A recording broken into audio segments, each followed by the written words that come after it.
nyo ba na pwede panluto ang tanduay? Try natin, pare. Chicken oil. O tayong manok. Pinili ko dito ay boneless chicken thigh. Pa-brown muna natin. Hop, okay na yan. Konting bawang. Tapos, tanduay, pare. Mag-aapoy yan.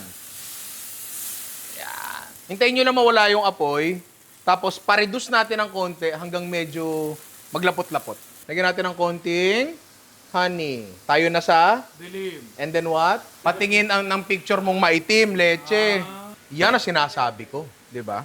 Gaya natin dyan. Yan sa may seeds lang. Konti paminta lang. Yan pare. Ang the perfect bite. Ito yung mga tipong makakasalubong mo sa iskinita. Pogi. Dumadaan sa iskinita nyo. Tapos, aalok mo ng alak. Pogi! Ikaw muna. Birthday ko eh. Dito sa birthday ko, yung alak tsaka pulutan magkasama na. Oh.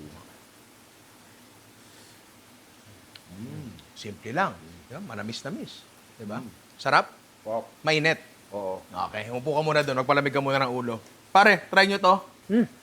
Napakadali, tsaka napakasarap. Tsaka, available na pare ang Ninonang merch. Meron tayong bagong dalawang design dito. Meron tayong Paul Medina, tsaka meron tayong Mecha. At, pogi ka na rin lang. Bumili ka na rin ng perfume treats pare. Hindi lang pwedeng pogi, dapat babango ka rin. I love you mga anak.